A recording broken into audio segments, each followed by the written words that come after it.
To let రెండవ భాగం.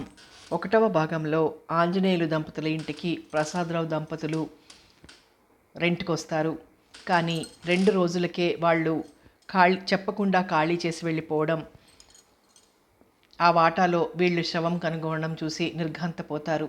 కథ కొనసాగుతుంది. చూసావా, అత్తయ్య అన్నానికి పిలుస్తోంది, పద ఆకలేస్తోంది అవంతితో అని విజయ్ లేచి నిల్చున్నాడు. అంతలో టేబుల్ మీద ఫోన్ మోగింది. నరేంద్ర చివ్వున లేచి వెళ్ళి రిసీవర్ అందుకున్నాడు. హలో, నరేంద్రనే, డిటెక్టివ్నే మాట్లాడుతున్నాను. సార్, డిటెక్టివ్ నవలలు రాసిన నరేంద్ర మీరు? అవతలి కంఠంలో కుతూహలం. నేనే, ఇద్దరు ఒక్కటే, చెప్పండి ఏమిటి? మీ సీసాలో శవం మంత్రాల మర్రి అంటే నాకు భలే ఇష్టం సార్. నరేంద్ర ముఖం వికసించింది. తానొకప్పుడు రచయితనని తానే మర్చిపోయాడు. ఇంకా తాను రచయితనని మర్చిపోని వాళ్ళున్నారు. మీ నల్లకుక్క, పోతరాజు కూడా చాలా బాగుంటాయి సార్. ఇప్పుడు రాయడం లేదేం సార్? ఇప్పుడొచ్చే ఈ దెయ్యాల కథల కంటే అవి ఎంతో బాగుండేవి సార్. పైగా చదివినంతసేపు టెన్షన్గా ఉండేది, కానీ భయం వేసేది కాదు. ఇప్పుడు ఈ సస్పెన్స్ థ్రిల్లర్సు మతులు పోగొడుతున్నాయి. కనీసం మళ్ళీ మీలాంటి వాళ్ళంతా డిటెక్టివ్ నవలలు రాస్తే బాగుండు. ఏం బాగుంటుంది? అదే సార్, పాఠకుల బీభత్సంలో నుంచి బయటపడేయొచ్చు. ఈ శ్మశానాలు, దయ్యాలు, ఆత్మల ఆక్రోశాలు భయంకరం సార్. అదే కదయ్యా మరి పాఠకులు కావాలంటున్నది. అబద్ధం. అలా చెప్పి చెప్పి జనాన్ని భ్రమంలోకి తోసేస్తున్నారు. అందుకే మీరు మళ్ళీ ప్రారంభించండి. మీ తరం వాళ్ళంతా మళ్ళా రంగంలోకి దిగుతారు. అంటే సాహిత్యాన్ని పిశాచలోకం నుంచి హత్యల లోకంలోకి తెమ్మంటావు. పిశాచాల్ని చూసిన వాడు లేడు, చూసి జీవించిన వాడు అంతకన్నా లేడు. భయపెట్టేవాళ్ళు చాలామంది ఉన్నారు. అంతా ఊహలు, భ్రమలు, ఆ తర్వాత మతి భ్రమణాలు, ఇంకా హత్యలంటారా? రోజు మనం వింటున్నవి, చూస్తున్నవి. కనీసం పిశాచం కంటే హంతకుడు మనకి దగ్గరవాడు. నరేంద్ర పకపక నవ్వాడు. ఫోన్లో సాహితీ చర్చ బాగానే ఉంది, కానీ ఇంతకు మీరెవరు? మీ ఫ్యాన్ని సార్. ఒక్క ప్రశ్నకు సమాధానం చెప్పండి. ఏమిటి? ముందు మీరు డిటెక్టివ్ నవలలు రాశారా? అవి వ్రాసి డిటెక్టివ్గా మారారా? లేక డిటెక్టివ్గా ఉన్నారు కనుక ఆ అనుభవంతో వాస్తవ గాథల్ని ఆధారం చేసుకుని డిటెక్టివ్ నవలలు రాశారా? ముందు నవలలు రాశాను, ఆ తర్వాతే డిటెక్టివ్ని అయ్యాను. ఇంతకు మీ పేరేమిటి? నా పేరు ఎందుకులేండి, పోలీస్ స్టేషన్ చుట్టూ తిరగలేక చావాలి. ఇంతకు అసలు సంగతి చెప్పలేదు కదూ. మా ఇళ్లకు 2 ఇళ్ల అవతల హత్య జరిగింది సార్. ప్రశాంత నిలయం అని బంగళా, అందులో జరిగింది. ఒక ఆడదాన్ని చంపేశారు. ఎక్కడ జరిగింది? అదే, ఏ ఏరియాలో? ఈస్ట్ మారేడ్పల్లి. మళ్ళీ నవలలు రాయడం ప్రారంభించండి సార్. థ్యాంక్ యూ అంటూ అవతల వ్యక్తి ఫోన్ పెట్టేశాడు. హత్య జరిగిందా? ఎక్కడా? కుతూహలంగా అడిగాడు విజయ్. నవలంటున్నాడేమిటన్నయ్యా? అవంతి కళ్ళు పెద్దవి చేసింది. నవల రచయిత నరేంద్ర, డిటెక్టివ్ నరేంద్ర ఒకటా కాదా అని తెలుసుకోవాలని ఏవేవో ప్రశ్నలు వేశాడు. అతను నా ఫ్యాన్ అట. విసనకర్రను మీ చెల్లికి ఇవ్వరాదు? విజయ్ అన్నాడు. కుళ్ళు గుమ్మడికాయ మా అన్నయ్య. రచయిత నువ్వో మరి? అందుకే మళ్ళీ ఫోన్ మోగసాగింది. విజయ్ రిసీవర్ ఎత్తాడు. ఎవరు? ఇన్స్పెక్టర్ పిచ్చయ్య గారా? నేను విజయ్ని. ఏమిటి విశేషం? మీ బాస్ ఏమన్నా డోస్ తగిలించాడా అన్నాడు విజయ్, నరేంద్రన్ పిలు, వేళాకోళానికి ఇది సమయం కాదు విసుగ్గా అన్నాడు పిచ్చయ్య. ఇన్స్పెక్టర్ పిచ్చయ్య అంటూ రిసీవర్ నరేంద్రకి అందించాడు. Hello, good morning inspector Pichaiah. Good morning కాదు Narendra, bad morning, very very bad morning. పొద్దున్న ఎవడి ముఖం చూశానో కానీ ఇప్పుడే ఒక దొంగతనం కేసు చూసొచ్చాను.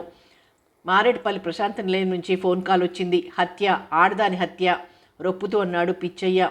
నిజమేనన్నమాట. నీకు ముందే తెలుసా? ఎవరో యువకుడు ఫోన్ చేసి చెప్పాడు. పేరు చెప్పలేదు. ఏదేదో అడిగితే ఏదో వాగేశాడనుకున్నాను. ఎప్పుడు జరిగింది? ఇప్పుడేనేమో. పట్టపగలా? అందుకే నాకు కాళ్ళాడటం లేదు. నువ్వు త్వరగా రావాలి. నరేంద్ర రిసీవర్ పెట్టేశాడు. విజయ్, త్వరగా బయలుదేరు అన్నాడు.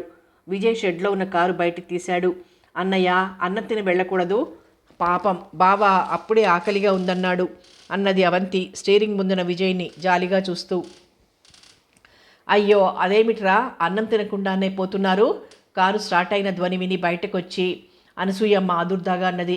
పోనీయవే అమ్మ, వాళ్లకు కేసులుంటే చాలు, అన్నం ఎందుకు అన్నది విజయ్ని చూస్తూ. అవంతికి 4 ఏళ్లన్నా నిండలేదు తండ్రి పోయేసరికి. కలిగిన కుటుంబం కావడం వల్ల అనసూయమ్మ పిల్లలిద్దరినీ బాగానే పెంచింది. కొడుకు నరేంద్ర చదువుకునే రోజుల్లోనే డిటెక్టివ్ నవలలు రాసేవాడు. అతని నవలలంటే పాఠకులు చెవికోసుకునేవారు. చదువు పూర్తి చేసి డిటెక్టివ్గానే పని ప్రారంభించాడు. నరేంద్రకు త్వరలోనే డిటెక్టివ్గా మంచి పేరొచ్చింది. పోలీసులకు కొరుకుడు పడని కేసులన్నీ అతనికి అప్పగిస్తారు. అవంతి ఇంకా చదువుతోంది. అనసూయమ్మకు కూతుర్ని తన మేనల్లుడు విజయ్కిచ్చి చెయ్యాలని చాలా కాలంగా ఉంది. విజయ్ అంటే నరేంద్రకు కూడా ఇష్టమే. ఒక్కగానొక్క కూతురు దగ్గరే ఉంచుకోవాలని తల్లి కోరిక. విజయ్ అంటే అవంతికి కూడా ఇష్టం. అందుకే నరేంద్ర విజయ్ని తన అసిస్టెంట్గా పెట్టుకున్నాడు. అవంతి ఉస్మానియాలో ఎంఏ ఫైనల్ చదువుతోంది. అనసూయమ్మకు వెంటనే పెళ్లి చేయాలనుంది. అవంతి చదువు పూర్తయ్యాక కానీ పెళ్లి చేసుకోనన్నది.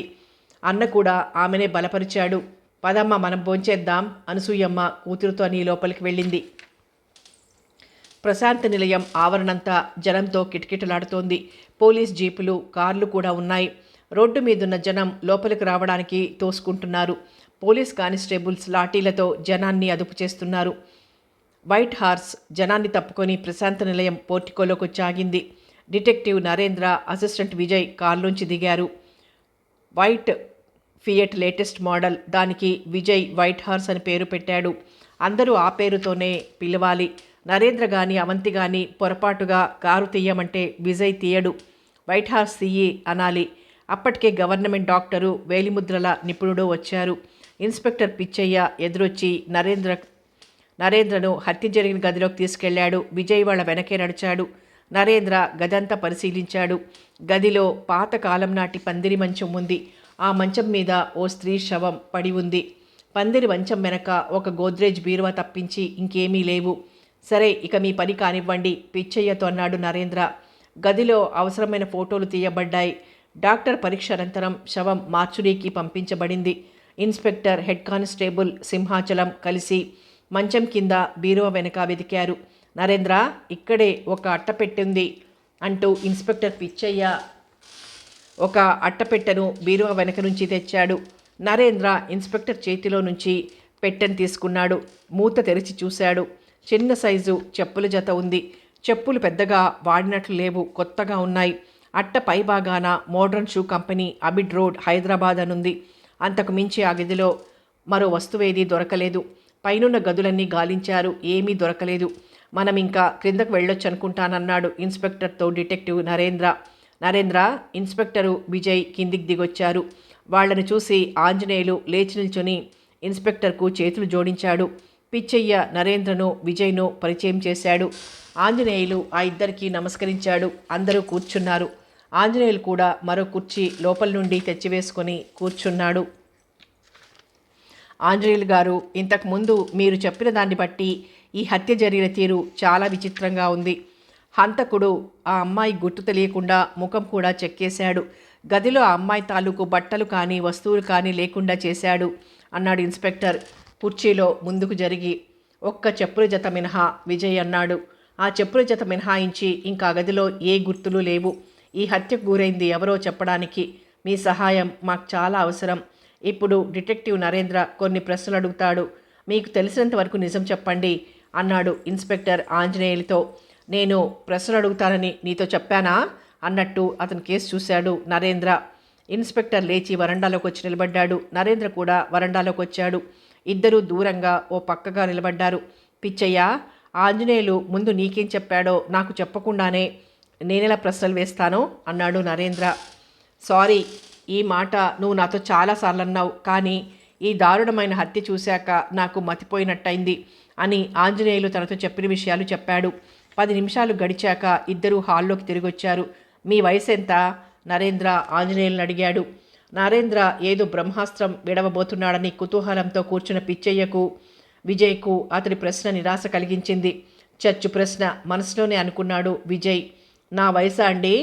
కాదు, నా వయసు అనాలనిపించింది నరేంద్రకు. మీ వయసే అన్నాడు విజయ్. 62 పూర్తయ్యాయండి. పాపం పెద్ద వయసే. అద్దె కోసం ఆశపడి ఇల్లిస్తే ఇలాంటి దుర్ఘటన ఎదుర్కోవాల్సి వచ్చింది సానుభూతి చూపిస్తూ అన్నాడు నరేంద్ర. ఏం పెద్ద వయసు? సరుగుడు కొయ్యలా చేవతేరి ఉన్నాడు. పైగా జల్సారాయుడులా మడత నలగని బట్టలు, షర్టుకు బంగారు గుండీలు అనుకున్నాడు మనసులోనే పిచ్చయ్య. ఇదంతా నా కర్మ, నాకు అద్దె ఆశ లేదండి. నా భార్య పోరు పడలేక అద్దెకివ్వడానికి అంగీకరించాను. ఉద్యోగం చేసినన్నాళ్ళు అద్దె కొంపలో ఉన్నాం. సొంతిల్లు కట్టుకొని ప్రశాంతంగా శేష జీవితాన్ని గడుపుదామనుకుంటే ఇలా జరిగింది. ఇల్లు ఖాళీగా ఉంటే చాలు, నా భార్యకు తోచదు. ఈ తద్దినాన్ని పత్రికలో ప్రచురించి మరీ నెత్తికి తెచ్చుకున్నాం అన్నాడు ఆంజనేయులు. మీ ఇంటికి వీళ్ళొచ్చి ఎంతకాలమైంది? అయ్యో, ఎంతో కాలమా? శనివారం సాయంకాలం 6:30-7 మధ్య వచ్చారు. అతడి పేరు ప్రసాదరావు. ఆమె తన భార్య అని, ఆమె పేరు విమలని చెప్పాడు. ఈ ఊరు ఎప్పుడొచ్చారట? ఎక్కడి నుంచి, ఎందుకు వచ్చారో మీరు అడిగారా? అడిగానండి. వాళ్ళది మద్రాసట. వ్యాపారం చేస్తున్నాడంట. ఏం వ్యాపారం? మైకా వ్యాపారం, ఎక్స్పోర్ట్ బిజినెస్. ఇక్కడికి ఎందుకు వచ్చానన్నాడు. ఇక్కడ బ్రాంచ్ ఓపెన్ చేయడానికట. ఇక్కడ బ్రాంచా? మైకా ఎక్స్పోర్టా? మద్రాసులో హార్బర్ ఉంటే ఇక్కడ బ్రాంచి పెట్టడం ఏమిటి అనుకున్నాడు విజయ్. నరేంద్ర విజయ్ ముఖంలోకి మధ్యలో మాట్లాడుకో అన్నట్టు చూశాడు. ఏమో, అంత ఆలోచన నాకు రాలేదు సాలోచనగా అన్నాడు ఆంజనేయులు. అది వదిలేయండి. మీ ఇంటికి రాబోయే ముందు ఎక్కడున్నారో చెప్పారా? నరేంద్ర ప్రశ్నించాడు. హోటల్ అప్సరా నుంచి వచ్చామన్నారు. అంతకుముందు ఆ 3-4 రోజులు ఆ హోటల్లోనే ఉన్నారట. అలాగా? ప్రసాదరావు ఊరికి వెళ్ళటం మీరు చూశారటగా? చూశానండి. ఎప్పుడు? ఆదివారం ఉదయం 6:30కు వెళ్ళాడు. టైం అంత ఖచ్చితంగా ఎలా చెప్పగలుగుతున్నారు? అతను వెళ్ళిన టైం నోట్ చేసుకున్నారా? ఆ ప్రశ్నకు ఆంజనేయులు కొద్దిగా తడబడ్డాడు. ఖచ్చితంగా 6:30 అని చెప్పలేను, కానీ దాదాపు 6:15-6:30 మధ్యనే వెళ్ళాడు. తర్వాత భార్యతో ఊరికి వెళ్తున్నాను, తలుపేసుకోమని అన్నాడు. అది విన్నాను అని ఆగి ఆలోచనలో పడ్డాడు ఆంజనేయులు. ఇంకా? ఆమె తలుపేసుకుంది. ప్రసాదరావు మెట్లు దిగి వెళ్ళిపోయాడు. అంతేనా? అంతే. అతను తిరిగి వచ్చింది నేను చూడలేదు. అంటే అతను తిరిగి వచ్చాడని అనుమానమా? అబ్బే, అది కాదండి. మరి? ఆ రాత్రి భోజనాల సమయంలో మా ఆవిడ వాళ్ళు సినిమాకో బజార్కో వెళ్ళినట్టున్నారని అంటేనో వచ్చి ఉంటాడనుకున్నాను. నసిగాడు. మీ సతీమణిని ఒకసారి ఇక్కడికి పిలిపిస్తారా? అలాగేనండి అని, ఇదిగో నిన్నే ఇలారా. తలుపు చాటున నిలబడి ఉన్న హనుమాయమ్మను పిలిచాడు ఆంజనేయులు. ఆమె బయటికి వచ్చి బిక్కుబిక్కుమంటూ భర్త పక్కన నిలబడింది. చూడండమ్మా, ప్రసాదరావు నిన్న ఉదయం, అదే ఆదివారం ఉదయం బయటికి వెళ్ళాక మళ్ళీ తిరిగి రావడం చూశారా? నరేంద్ర ప్రశ్నించాడు. హనుమాయమ్మ గాబరా పడి దిక్కులు చూడసాగింది. నరేంద్ర ఆమెను పరిశీలనగా చూశాడు. భయపడకండమ్మా, బాగా గుర్తు చేసుకోండి. ఆ రోజు, అదే నిన్న ప్రసాదరావు తిరిగి రావడం మీరు చూశారా? చూడలేదండి. అసలు అతను ఊరికి వెళ్ళినట్టే నాకు తెలియదు. మీ వారు చెప్పలేదా? లేదు, నిన్న మధ్యాహ్నం నేను ఇంట్లో లేను. ఎక్కడికి వెళ్ళారు? మా చెల్లింటికి వెళ్ళాను. వాళ్ళు నారాయణగూడలో ఉంటారు. బాగా చీకటి పడ్డాకే ఇంటికి వచ్చాను. పైగా అలికిడి లేకపోతే వాళ్ళు ఏ సినిమాకో బజార్కో వెళ్ళి ఉంటారనుకున్నాను అన్నది హనుమాయమ్మ. నరేంద్ర పిచ్చయ్య కేసు తిరిగాడు. అవును, వీరింట్లో 3వ మనిషి ఉన్నారన్నావు కదూ అని అడిగాడు. అవును, వీరి చెల్లెలే అని ఆంజనేయులు గారు మీ చెల్లెలు పిలవండి అన్నాడు పిచ్చయ్య. తలుపు వెనకే నిల్చుని అంతా వింటున్న జానకమ్మ నెత్తిమీద ముసుగు సవరించుకుంటూ బయటికొచ్చింది. డ్రెస్లో ఉన్న ఇన్స్పెక్టర్ పిచ్చయ్యను బెదురుగా చూసింది. నేనసలు ఆ ప్రసాదరావు పోయింది వచ్చింది కూడా చూడలేదండి అన్నది ప్రశ్నించకముందే. ఇదేమిటి పిచ్చయ్య, వాడొచ్చింది పోయింది నిజమైనట్టుగా తను మాత్రం చూడనట్టేనా ఈవిడి గారి మాటలకర్థం? విజయ్ ఇన్స్పెక్టర్ని మోచేత్తో పొడిచి చెవిలో గుసగుసలాడాడు. ష్, నువ్వు ఊరుకోవయ్యా బాబు, విజయ్ని కసిరాడతను. అమ్మా, ఆదివారం ఉదయం ప్రసాదరావు బయటికి వెళ్ళాక మళ్ళీ తిరిగి రావడం మీరు చూడలేదన్నమాట. సాలోచనగా ఆమెను చూస్తూ అన్నాడు నరేంద్ర. ఆంజనేయులు చుట్ట వెలిగించి దమ్ములాగి అన్నాడు నరేంద్రతో. అంతేనండి, నిన్న ఉదయం పోయిన ప్రసాదరావు మళ్ళీ తిరిగి రాలేదు. నిన్న రాత్రి ఈ హత్య జరిగి ఉంటుంది. ఇవాళ ఉదయం బాగా పొద్దెక్కాక మేడ మీద అలికిడి లేకపోతే వెళ్ళి చూశాం. నరేంద్ర అతని కళ్ళల్లోకి లోతుగా చూశాడు. నిన్న రాత్రే హత్య జరిగి ఉంటుందని మీకెలా తెలుసు అడిగాడు నరేంద్ర. అంటే నిన్న పట్టపగలే జరిగిందన్న తమరి అభిప్రాయం? ఎదురు ప్రశ్న వేశాడు ఆంజనేయులు. పిచ్చయ్య విజయ్ ముఖంలోకి అర్థయుక్తంగా చూశాడు. విజయ్ తల పంకించాడు. ఎందుకు జరుగుండకూడదు అన్నాడు పిచ్చయ్య. నిన్న పగలంతా నేను మా చెల్లెలు జానకి ఇంట్లోనే ఉన్నాం. మరి నివ్వెరపోయాడు అతను. ఉండి మాత్రం ఏం లాభం లేండి, నిద్రపోయారుగా అన్నాడు విజయ్. ఆంజనేయులు అయోమయంగా చూశాడు. ఆంజనేయులు గారు, నిన్న రాత్రి కాక మొన్న రాత్రి, అంటే శనివారం నాటి రాత్రే హత్య జరిగి ఉండొచ్చుగా అన్నాడు నరేంద్ర. ఆంజనేయులతో పాటు ఆ ప్రశ్నకు ఇన్స్పెక్టర్ విజయ్ కూడా అయోమయంగా చూశారు. అదెలా సాధ్యం నరేంద్ర? ప్రసాదరావు ఇల్లు వదిలి వెళ్ళింది ఆదివారం ఉదయం కదా అన్నాడు పిచ్చయ్య. కావచ్చు తాపీగా అన్నాడు నరేంద్ర. అంటే నీ ఉద్దేశం ప్రసాదరావు చచ్చిపోయిన విమలతో మాట్లాడాడనా అన్నాడు విజయ్ కుర్చీల నుంచి లేస్తూ. ఎందుకు మాట్లాడకూడదు? నరేంద్ర గంభీరంగా అన్నాడు. చచ్చిపోయిన మనిషితో మాట్లాడడమా అంటూ ఆంజనేయులు నోరు తెరిచాడు. చుట్ట ఉన్న సంగతి మర్చిపోయి చుట్ట ఒళ్ళో పడి గాబరాగా కుర్చీలో నుంచి లేచి బట్టలు దులుపుకున్నాడు. అవును మాట్లాడొచ్చు, ఈయనకి మతిపోయినట్లుంది అనుకున్నాడు విజయ్. నరేంద్రకు పిచ్చిగాని పట్టలేదు కదా అని అనుకున్నాడు ఇన్స్పెక్టర్ పిచ్చయ్య. అవును మాట్లాడొచ్చు ఆంజనేయులు గారు, బాగా గుర్తు చేసుకొని చెప్పండి. ఏమిటండి? నరేంద్ర ప్రశ్న పూర్తి కాగానే ఆతృతగా అడిగాడు ఆంజనేయులు. ప్రసాదరావు వెళ్ళొస్తాను అని అనడం విన్నారు కదూ? అవును విన్నాను. అందుకు విమలాదేవి ఏం సమాధానం చెప్పింది? అతను క్షణకాలం పాటు ఆలోచించాడు. విమల ఏమన్నదో వినిపించలేదు. ప్రసాదరావు మాత్రమే మాట్లాడాడు. తర్వాత తలుపు వేసినట్లు శబ్దం వినిపించింది. విమల అప్పటికే నువ్వు అనుకున్నట్టు చచ్చిపడి ఉంటే తలుపులా వేసుకుంటుంది? పిచ్చయ్య ప్రశ్నించాడు, ముఖం ప్రశ్నచిహ్నంలా పెట్టుకొని. లోపల నుండే తలుపు వేయబడిందని ఎందుకనుకోవాలి? నరేంద్ర అన్నాడు. కరెక్ట్ నరేంద్ర, ప్రసాదరావు బయట నుంచే తలుపు వేశాడు అన్నాడు విజయ్. అయితే మరి అతను మాట్లాడింది ఎవరితో? పిచ్చయ్య ప్రశ్న. ఏమిటా పిచ్చి ప్రశ్న అన్నట్టుగా ముఖం పెట్టాడు విజయ్. అతను ఎవరితోనూ మాట్లాడలేదు, మాట్లాడినట్లు నటించాడు. అది ఆంజనేయులు గారు వినాలనే అన్నాడు. ఆయనకు భ్రమ కలిగించి వెళ్ళిపోయాడు.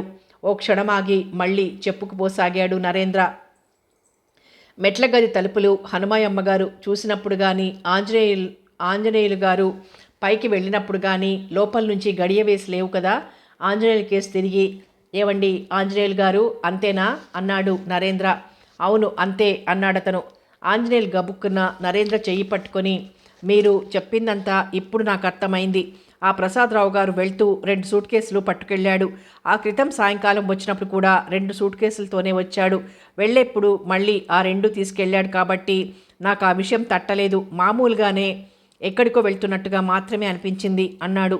తెచ్చిన సామాను ఆ 2 సూట్ కేసుల్లోనే కనుక మళ్ళీ వాటిలోనే అన్ని వస్తువులు సర్దుకొని వెళ్ళిపోయాడు అన్నాడు నరేంద్ర ఇన్స్పెక్టర్ పిచ్చయ్యను చూస్తూ.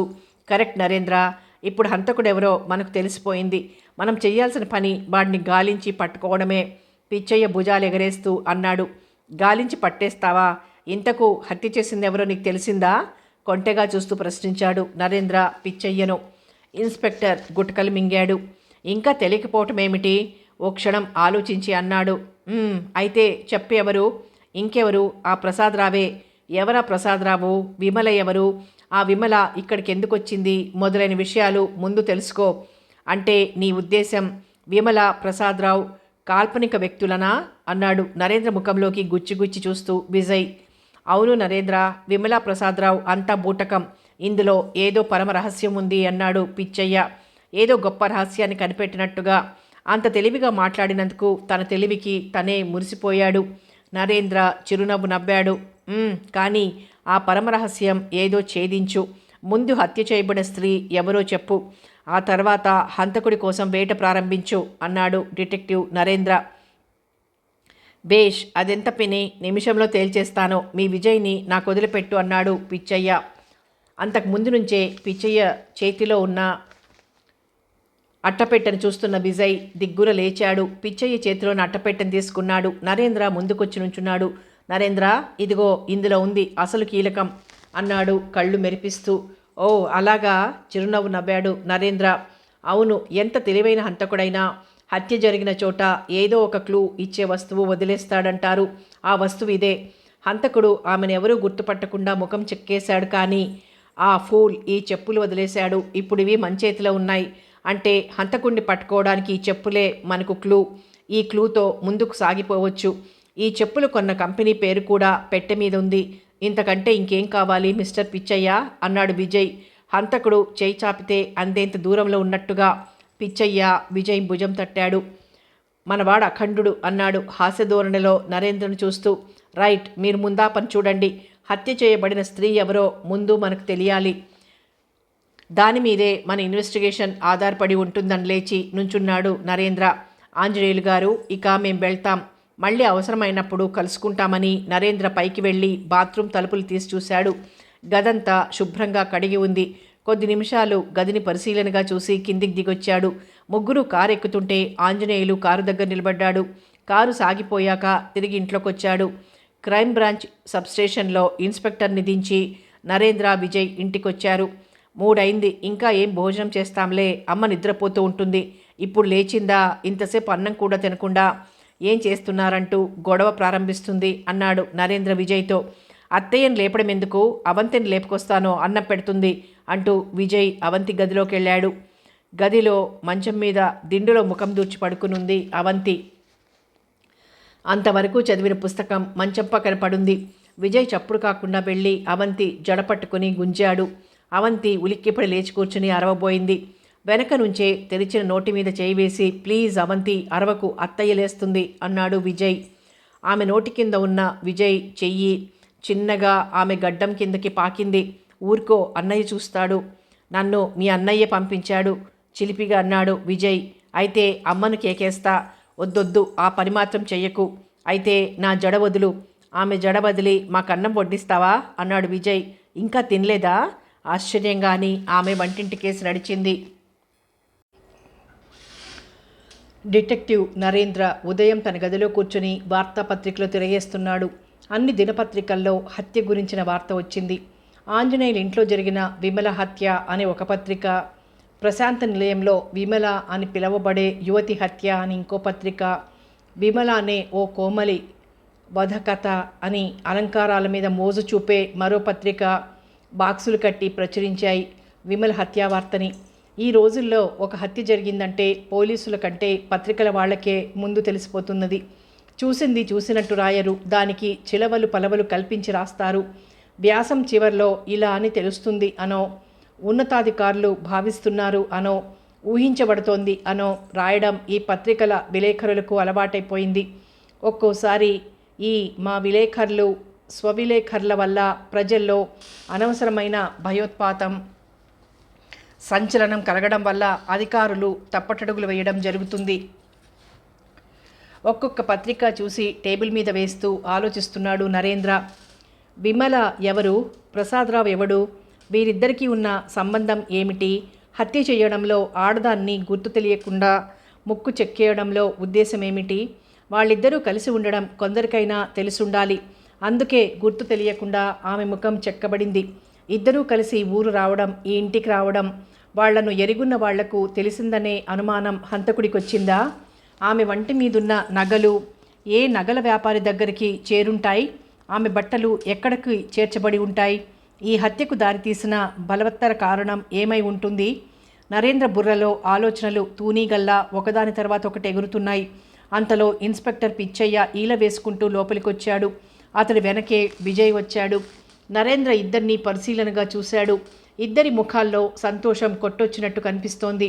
హలో ఇన్స్పెక్టర్, చాలా హుషారుగా ఉన్నావు, విమలను హత్య చేసిన వాడు దొరికాడా అన్నాడు నరేంద్ర చిరునవ్వుతో. విమలను కాదు, కమలను అన్నాడు పిచ్చయ్య కుర్చీలో కూర్చుంటూ. అదేం పిచ్చయ్య, మరో హత్య?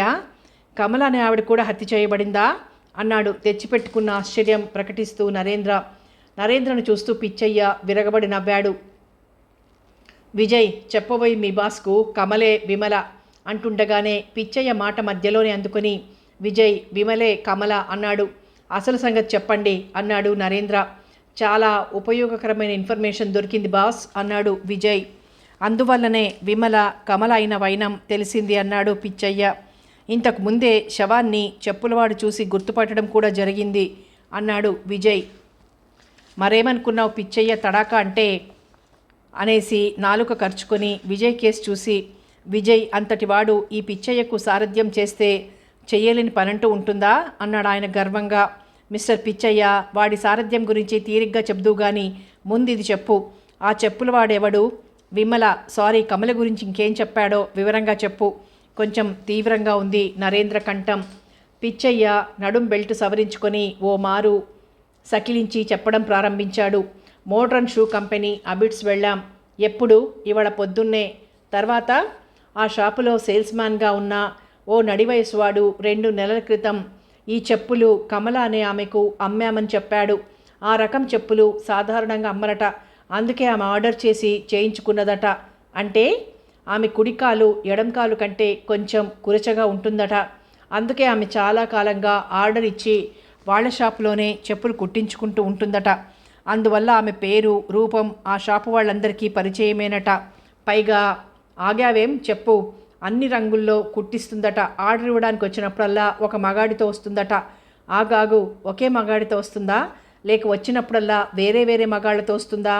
నరేంద్ర మధ్యలో అందుకుని ప్రశ్నించాడు. ప్రతిసారి కొత్తవాడే సాధారణంగా ఉంటాడట అన్నాడు విజయ్. ఆహా, సాలోచనగా అన్నాడు నరేంద్ర. డబ్బులు వాళ్ళ చేతి ఇప్పిస్తుందట. 2 నెలల నాడు ఈ చెప్పుల జత తీసుకెళ్ళిందట. ఈ చెప్పులు తీసుకెళ్ళడానికి వచ్చినప్పుడు కూడా ఒక యువకుడు కూడా ఉన్నాడట. అయితే ఆ జత సరిగ్గా కుదరలేదట. అవి వేసుకుంటే పడే ప్రమాదం లేకపోలేదట. అతడికి కమల్ అంటే మంచి అభిప్రాయం ఉన్నట్లేదు. కావాలనే ఆ చెప్పుల్లోని లోపం చెప్పకుండానే ఇచ్చేశాడట. పైగా ఆ కమల ఆర్డర్లో చెప్పిన తేదీకి తయారుగా పెట్టకపోతే చాలా గొడవ చేశాడట. మేనేజర్కు కంప్లైంట్ చేశాడట. అందుకే వారికి ఆమె మీద అంత కోపం అని అడిగాడు పిచ్చయ్య. ఆపావేం చెప్పు, కమల ఎక్కడుండేదట అన్నాడు నరేంద్ర. ఆగవయ్యా బాబు, గుక్క తిప్పుకోనివ్వవేం, గొంతెండిపోయింది, మంచినీళ్ళు ఇప్పించు మరి అన్నాడు పిచ్చయ్య. కాఫీయా మంచినీళ్ళా, ఏదో ఒకటి తెప్పించు. మొత్తం మీద పోలీస్ మనిషివి అనిపించావు. కాఫీ కావాలని అడగొచ్చుగా. మీ భాషలో దాహం అంటే అదే వేడి డ్రింక్ అని, మంచినీళ్ళంటే కాఫీ అని అర్థం. నవ్వుతూ అని నరేంద్ర లోపలికి చూస్తూ అమ్మాయి అవంతి అని పిలిచాడు చెల్లెల్ని. ఏంటన్నయ్యా లోపల నుంచి అడిగింది. 3 కాఫీలు పట్టుకురా, నాకు కాలేజీకి టైం అయిందన్నయ్యా అంటూ వచ్చిన అవంతి పిచ్చయ్యను చూసి నాలుక కొరుక్కుంది. కాలేజీ ఎక్కడికి పారిపోదులే, కాఫీ పట్రా అన్నాడు విజయ్ కొంటెగా చూస్తూ. ఇన్స్పెక్టర్ పిచ్చయ్య గారు ఎప్పుడొచ్చారు అన్నది అవంతి.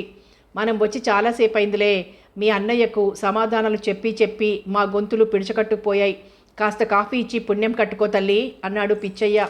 ఇన్స్పెక్టర్ గారు, మొన్న మా కాలేజీలో హత్య జరిగితే రాలేదేమండి?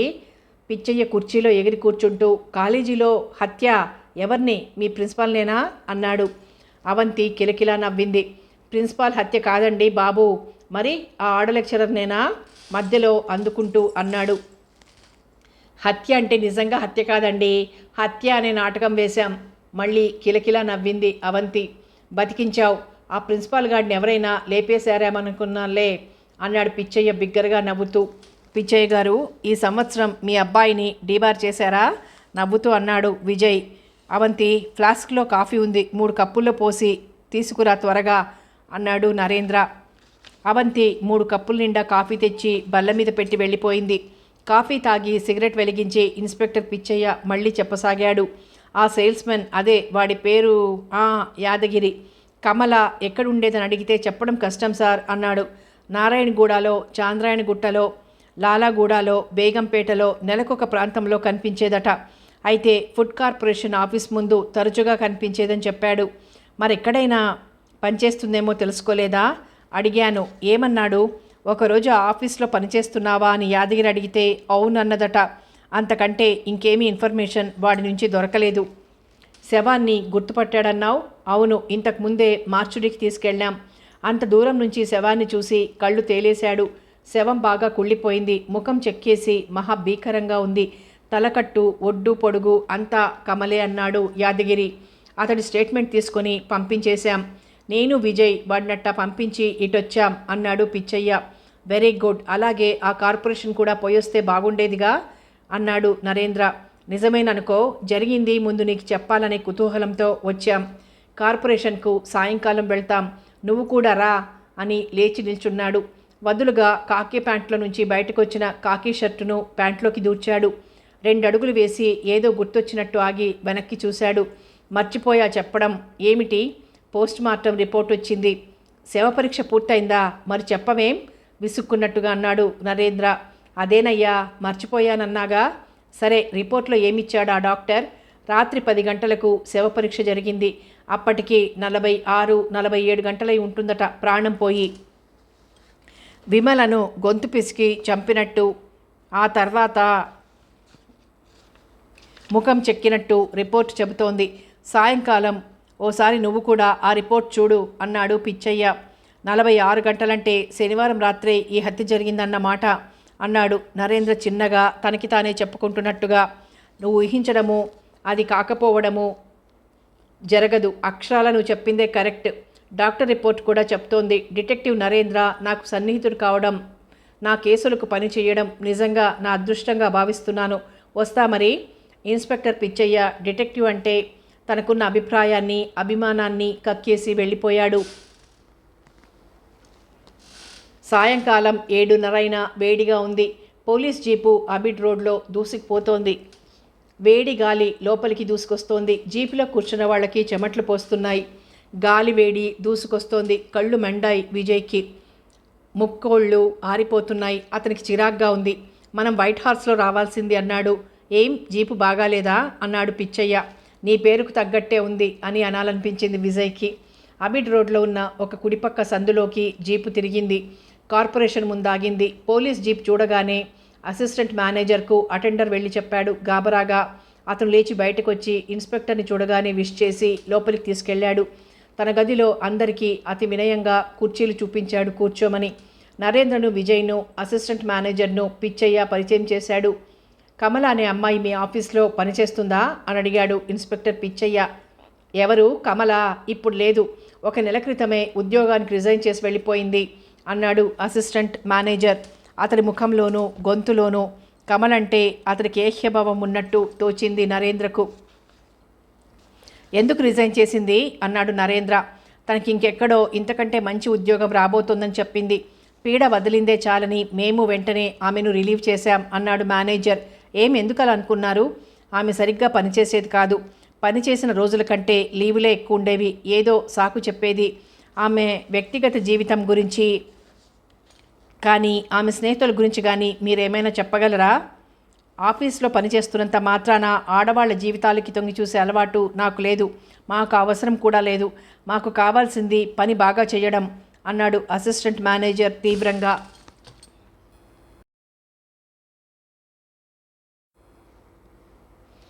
క్షమించాలి అలా అడిగినందుకు. చాలా అవసరం కాబట్టి అడిగాం. మరోలా భావించకండి. ఆమెతో స్నేహంగా ఉండేవారెవరైనా మీ ఆఫీస్లో ఉన్నారా? దయచేసి చెప్పి మాకు సహకరించండి అన్నాడు నరేంద్ర. మీనాక్షి అనే అమ్మాయి ఉంది. వారిద్దరూ టైపిస్టులే. ఇద్దరూ కలిసే బయటికి వెళ్ళేవారు. కావాలంటే ఆమెను పిలుస్తాను. మీకు అవసరమైన సమాచారం దొరుకుతుందేమో ప్రయత్నించండి అని అసిస్టెంట్ మేనేజర్ మీనా కోసం కబురు పంపించాడు. ఆమె వచ్చింది. పులిలా కనిపించాడు ఇన్స్పెక్టర్. డిటెక్టివ్ల కళ్ళు డేగల కళ్ళల్లా అనిపించింది మీనాక్షికి. వణికిపోయింది వాళ్ళని చూస్తూ. ముఖాన అరచేతి మందాన కొట్టిన పౌడర్ తడిసి కారిపోతోంది. ఆమెను చూస్తుంటే విజయ్కి నవ్వొచ్చింది. అసిస్టెంట్ మేనేజర్ ఆమెను కూర్చోమన్నాడు. వాళ్ళెందుకు వచ్చారో చెప్పాడు. ఆమె కుర్చీలో ముళ్ళ మీద కూర్చున్నట్టుగా కూర్చుంది. మీనాక్షి గారు, కమలకు మీకు ఎంతకాలంగా పరిచయం ఉంది అడిగాడు నరేంద్ర. ఎంతకాలమో ఎక్కడిదండి?